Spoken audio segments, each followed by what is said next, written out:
dark day, tough day, losing Junior.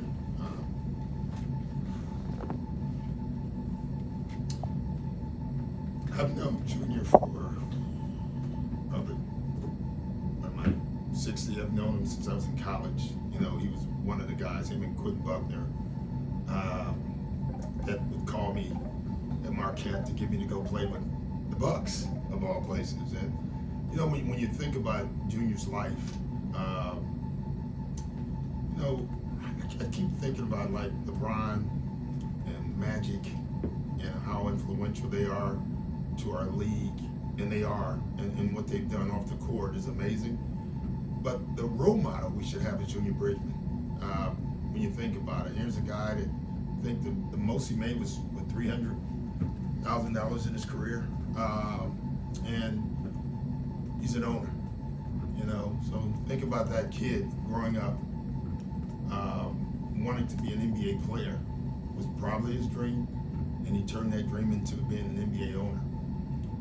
And if that's not what every kid should aspire to do, you know, I was even reflecting on my career, you know, as a coach, and you know, won titles, I've topped, and all that stuff. And you should really want to be like Junior. I mean, when you think about it, he is the exact motto that the league should use every day when they're talking to our young players. So tough day, just really a tough day.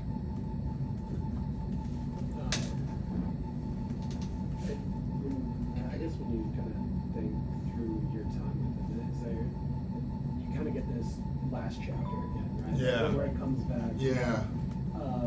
What was that kind of like to Yeah. know him so young and then also? Yeah, it's so different. You know, you know, in a day like this, I just reflect on me a lot too. I'm really blessed. Like, there's a lot of benefits for me coming back to Milwaukee that I didn't like anticipate. I had no idea that Junior was going to get back into the Bucks and be an owner, and then we restart a relationship. We stayed in contact still throughout the years. You know, he flew me down to go to the Kentucky Derby with him, so we had a relationship. But I didn't talk to him a lot, and then all of a sudden he's back in. And you know, when you tell people, you know, people say seize the day and all this stuff. I'm really like, you know, the last conversation I had with Junior was about using him to mentor the young players and trying to figure out a way of doing that. And we never got to it, you know, because you thought there were time. So, yeah, that's the second side of Junior. Was the first side, though. Like, when he was an NBA player, if you'd have just met him on the street, you wouldn't have known. He wouldn't have told you. And he didn't act like it. When he became a billionaire, you wouldn't have known. And he would not have told you, and he didn't act like it. You know, the word gentleman is like gentleman. That is as good as you can get with Junior.